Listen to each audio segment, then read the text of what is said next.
This next game was played just 2 rounds later, against a very strong grandmaster named Sax. I had the black pieces. The opening was a Scandinavian. I've done a lot of work in this opening and come up with some very interesting ideas. This is how it went.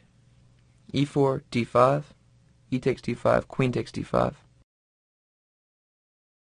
Now usually white plays knight c3 here, but he played d4. And here I went into a long variation that I'd prepared. Knight c6, knight f3, bishop g4. This is all very, very double-edged play. Bishop e2. Notice, of course, that I can't take the pawn. Bishop takes f3, bishop takes f3, queen takes d4, because he can remove the defender. Bishop takes c6 check, followed by queen takes queen, and I lose the queen. I castle. He plays c4. We're not going to do a deep analysis of this opening. This was all theory. Queen f5, bishop e3, knight f6, knight bd2. Truth be told, we were following the game up to this point that I played against a very strong American grandmaster named Nick DeFermian, and I had an improvement on my game against him waiting for Sax, and he had been following that game. Here I played e5, d5, and knight b4. So here you can see what's happening. I'm penetrating these light squares on c2 and d3. My king is committed to the queen side, which is potentially weak. He can attack on the side. I have a potential attack on the king side. All my pieces are loaded up here. I can play e4 whenever I want to.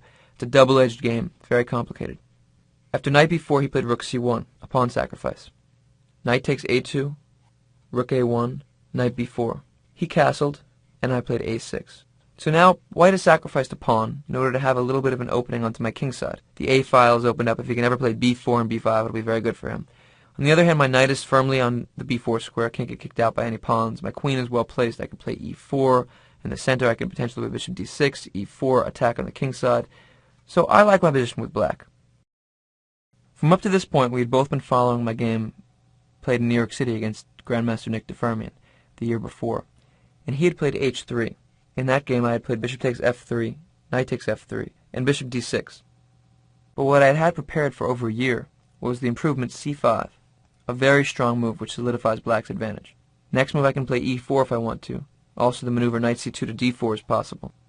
Black has a very strong game, and this was what I had in mind. Interestingly, Sax told me that he had prepared my game against DeFermian and at this point sensed that I had something. He didn't see the idea which I didn't show him, but he told me he didn't see anything, he just sensed something. And he played rook a4. This was the first move outside of my opening preparation.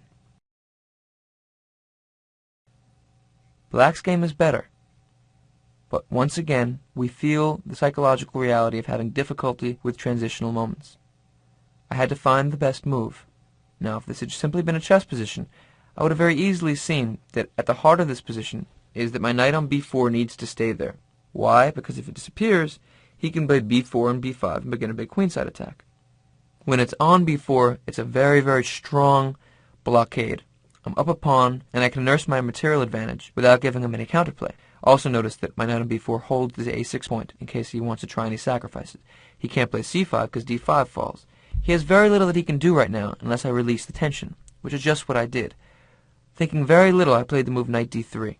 What I should have done was e4, maintaining my knight on b4. Let's take a look. So after e4, he should play knight d4, and here I could play bishop takes e2, but better yet is queen g6, keeping that tension for a moment. If he allows me, next I can play bishop to h3, threatening mate, and if g3 I win his rook. I can always trade off bishops if I want to. Again, I'm up material, and I'm trading down. Black has a very good game. And my advantage is solidified because my knight on b4 holds to its position, holding down my queen side. If he tries to cut off my bishop's defense of it by playing c5, then his center falls apart. I can take on e2 and then take on d5. Black's game is excellent. e4 would solidify my advantage, and it's not a very hard chess move. Of course, in discussing what move is hard, what move is easy, we have to base it on the level of the player. So I can tell you that for myself, in this type of position, if I were to be given this in a problem, or if I were to, in a normal playing circumstance, have to play black's position, I wouldn't have much trouble finding the correct move. But the point is that I wasn't thinking yet. I was still playing halfway between memory and thought.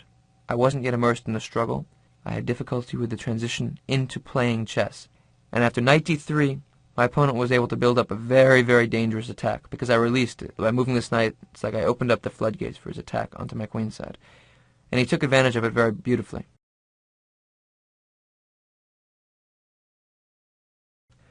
After knight d3, he played bishop takes d3, queen takes d3, and then played queen a1. potentially preparing a sacrifice on the a6 square.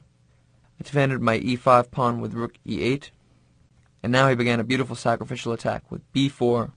Now I played bishop takes f3 because if he takes with the g pawn, his structure's messed up. He took with the knight, taking the dare once more, sacrificing another pawn. Queen takes c4, rook c1, queen takes d5, another pawn, and now he played rook a5, which was his idea, and after queen d3, b5, black has a very, very dangerous position, and white's attack is quite strong. I have less development, he's undermining my queen's side. Things can get pretty bad. After b5, I tried to develop a little bit by playing bishop b4. Now I was fully in the heat of the battle, but he played b takes a6, bishop takes a5, queen takes a5, threatening mate on c7. I played queen d6. Now he stretched my defenses just a little bit thinner by playing knight g5, attacking the f7 point. Notice if he plays a7, I have to run away with my king. So he might be trying to pin down my rook to the defense of the f7 point so that I'll have less defending a8. I played rook h to f8, he played a7.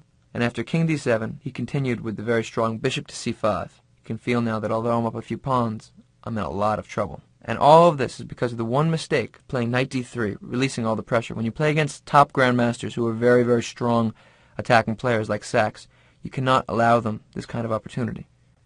Queen a6, he played queen d2 check. King c8, he didn't take the rook, but continued with the pressure. Bishop to d6, a brilliant attacking game by white. c6, now he took my rook. Bishop takes f8, rook takes f8. Now he entered into the position, queen d6. Notice how strong his pawn on a7 is. It's not that he used it. Again, he kept it as potential, kept me tied down to it. Queen d6, rook d8. He played queen b8 check, king d7. Knight takes f7. You can feel that black's game is getting crunched from all sides. Rook e8, rook d1 check. Big trouble now. King e6, he played knight d6. Now, of course, I can never take his queen because he'll take back, make a queen of his own, and have won a rook.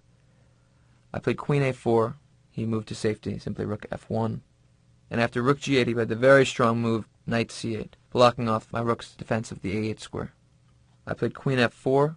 My idea was to try to muster up some kind of counterattack, but it doesn't really work. He simply played queen d6 check, king f5, made a queen. And then after knight g4, knight e7 check, king g5, g3. I resigned the game. So, you can really feel how powerful white's attack was, how brutal my position became after the simple move of knight d3.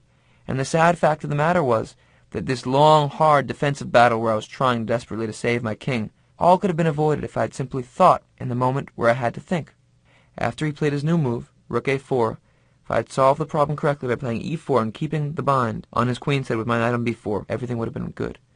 But instead, I didn't make the transition into thinking, and I allowed him a brutal attack.